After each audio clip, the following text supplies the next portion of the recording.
রোজার আগে একটু কষ্ট করে এই কাজগুলো করে রাখলে রোজার সময় আর কোনো ঝামেলাই হয় না। রান্নার আগে ফ্রিজ থেকে বের করে নিয়ে রান্না করলেই কিন্তু হয়ে যাবে। আমি প্রতিবারই রোজার আগে এই জিনিসগুলো গুছিয়ে রাখি, কিন্তু এইবার রোজার প্রথম দিনই বসে বসে সবকিছু গুছিয়ে নিয়েছি। আর রোজার প্রথম দিনে কী কী আয়োজন করেছি সবকিছুই আপনাদের সাথে শেয়ার করলাম। আমি আশা রাখছি আমার আজকের ভিডিওটিও আপনাদের কাছে অনেক বেশি ভালো লাগবে। আমি যেভাবে মশলা ফ্রোজেন করি আর প্রথম রোজাটা যেভাবে কাটালাম সবকিছু শেয়ার করছি এই ভিডিওতে। সো হ্যালো এভরিওয়ান, আসসালামু আলাইকুম সবাইকে। আশা রাখছি সবাই অনেক বেশি ভালো আছেন। আজ ছিল প্রথম রোজার দিন। আমি একটু দেরি করে ঘুম থেকে উঠেছি, তারপরে তো কিছুটা পেঁয়াজ কুচিয়ে নিয়েছিলাম আর কয়েকটা রসুন ছিলে নিয়েছি। কয়েকটা বলতে একটু বেশি পরিমাণেই নিয়েছি, কারণ এইগুলো ফ্রোজেন করে রেখে দিব। যেহেতু রমজান মাস, একটু গুছিয়ে রেখে দিলে কষ্টও একটু কম হবে। যেহেতু রোজা থেকে সবকিছু এক হাতেই গুছিয়ে নিতে হবে, ওই জন্য আমি একটু আগে থেকেই গুছিয়ে রেখে দিয়েছি, যাতে করে পরে একটু কষ্ট কম হয়। তবে আমি প্রতিবার রোজার আগেই গুছিয়ে রাখি, এবার আর গোছাতে পারিনি, ওই জন্য প্রথম রোজার দিনই বসে বসে সবকিছু গুছিয়ে নিয়েছি। পেঁয়াজটা তো কুচিয়ে একটা বক্স ভরে ফ্রিজে রেখে দিয়েছি। পেঁয়াজও বানানো যাবে, নানান রান্নাতে ব্যবহার করা যাবে। তবে আমার বাসাতে পেঁয়াজ একটু কম ছিল, যার কারণে যেগুলা ছিল ওগুলা দিয়েই কাজ করে নিয়েছি। আর এদিকে যে রসুনগুলো ব্লেন্ডার করে নিচ্ছিলাম, ব্লেন্ডার করেই কিন্তু আমি ফ্রোজেন করে রেখে দিব। তার জন্য এই যে একটা বক্স ভরে রেখে দিব। এখন শুধু রসুনই ব্লেন্ডার করিনি, এখানে পেঁয়াজ, আদা, জিরা, রসুন সবকিছুই আমি ব্লেন্ডার করে নিয়েছি। শুধু একটাই শেয়ার করলাম আপনাদের সাথে। আর এখন এই যে সবগুলো মশলাদানিতে এক এক করে রেখে দিচ্ছিলাম সুন্দর করে। প্রথমেই তো রাখতেছিলাম পেঁয়াজটাও কিন্তু বেটে নিয়েছিলাম। এখন এই যে এক সাইডে রেখে দিচ্ছিলাম। আমি যতগুলা ফ্রোজেন করতেছি এগুলো আমার 10-12 দিন এমনিতেই হয়ে যাবে। মানে বলতে পারেন 10-12 দিন আমার এই মশলা রেডি করার ঝামেলা থাকবেই না, শুধু ফ্রিজ থেকে বের করব আর রান্না করব। রোজার মাসে এমনিতেই অনেক কাজ করা লাগে, তার ভিতরে আবার যদি এই মশলাগুলো রেডি করতে হয় তাহলে কিন্তু অনেক ঝামেলা হয়ে যায়। যেহেতু অনেক কিছু তৈরি করতে হয়, অনেক বেশি মশলারও প্রয়োজন হয়। ওই জন্যই আমরা যদি একটু আগে থেকেই মশলা রেডি করে রাখি তাহলে কিন্তু আমাদের কষ্ট অনেকটাই কমে যায়। এখানে যে আমি রসুন বাটাটা রেখে দিচ্ছিলাম, প্রথমেই কিন্তু পেঁয়াজ বাটা রেখেছি, এখন এই যে রসুন বাটা রাখতেছিলাম। একটা আপু দেখি কমেন্টস করেছে, এতটুক ভিডিও দেখে কি মন ভরে? একটু বড় করে দিও ভিডিও, 10 মিনিটের উপরে দিবা। আসলে তার কমেন্টসটা দেখে আমার অনেক বেশি ভালো লেগেছে। আমি ভিডিও দেওয়ার পরে উনি ফার্স্ট কমেন্টস করেছিল। আর ফার্স্ট কমেন্টস যদি এত সুন্দর হয় তাহলে তো ভিডিও করতে এমনিতেই ভালো লাগে, যে আমাকে আপুরা এত বেশি ভালোবাসা শুরু করে দিয়েছে। তবে আপু অসংখ্য ধন্যবাদ তোমাকে এত সুন্দর একটা কমেন্টস করার জন্য। যেহেতু তুমি আমাকে বলেছো তাহলে আমি ট্রাই করব একটু বড় করেই দেওয়ার জন্য। তারপরেও আবার এখন যেহেতু রমজান মাস, তেমন একটা ভিডিও করার সময়ও হয়ে ওঠে না, তারপরেও কিন্তু আমি তোমাদের জন্যই ভিডিওগুলো করে থাকি। তবে সব কিছু তো আর ডিটেলসে শেয়ার করতে পারবো না, যতটুকু পারবো ততটুকুই শেয়ার করব। তোমরা জানতে পারবো আমি বাসায় কি কি কাজ করব, রোজার মাসে কি কি করব, সব কিছুই তোমাদের সাথে আমি শেয়ার করব।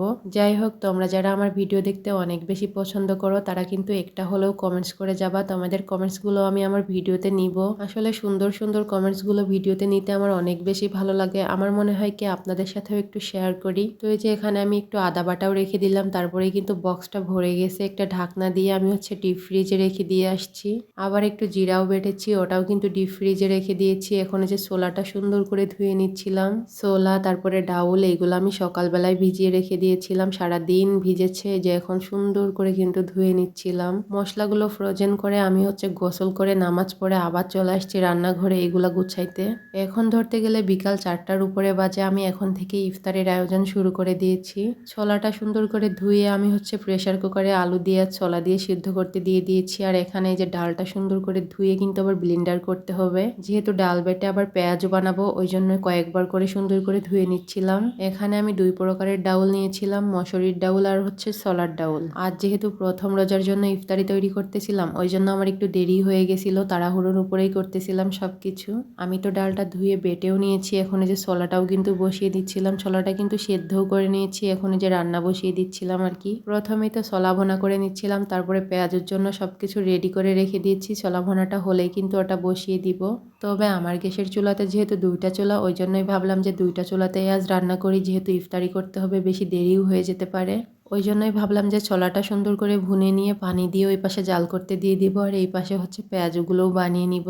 আজ ভেবেছিলাম যে ইফতারের জন্য কি করি সবকিছু A to Z আপনাদের সাথে শেয়ার করব, কিন্তু সত্যি কথা বলতে পরে আর আমার সময়ই হয়ে ওঠেনি। খুবই তাড়াহুড়োর উপরে কাজগুলো করেছিলাম, যার কারণে যেগুলো কাজ পেরেছি ওইগুলাই শেয়ার করেছি। তবে আপনারা জানেনই যে ভিডিও করতে গেলে একটু সময়ও বেশি লাগে, ক্যামেরা অ্যাঙ্গেল ঠিক করতে হয় বারবার। যাই হোক, ছোলা ভুনাটা কিন্তু আমি চুলায় বসিয়ে দিয়েছি, আর এই যে কিছুটা আলু দিয়েছিলাম ছোলার ভিতরে। ছোলার সাথে আলু দিলে কিন্তু অনেক বেশি ভালো হয়, ছোলা ভুনাটা একদম মাখো মাখো হয়, মুড়ির সাথে খেতে গেলে একটু মশলাদার হয়, অনেক বেশি মজাও লাগে। যাই হোক, ছোলাটা কষিয়ে নিয়ে একটু পানি দিয়ে আমি পাশের চুলাতে দিয়ে দিয়েছি। এখন এই যে পেঁয়াজগুলো বানিয়ে নিচ্ছিলাম।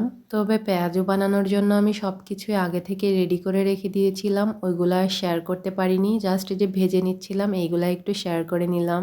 আমি সুন্দর করে হাত দিয়ে পেঁয়াজুর শেপ দিয়ে দিয়ে তেলের উপরে দিয়ে দিচ্ছিলাম। যেহেতু আমরা দুইজন মানুষ ওই জন্য একটু অল্প করেই বানাচ্ছিলাম, বেশি করে আর বানাচ্ছি না। সারাদিন রোজা থাকার পর ভাজা পোড়া বেশি খেতে কিন্তু একটুও ভালো লাগে না, তবে একটু খেতে ভালোই লাগে। ওই জন্যই সবকিছু অল্প করে করে বানিয়ে নিয়েছি।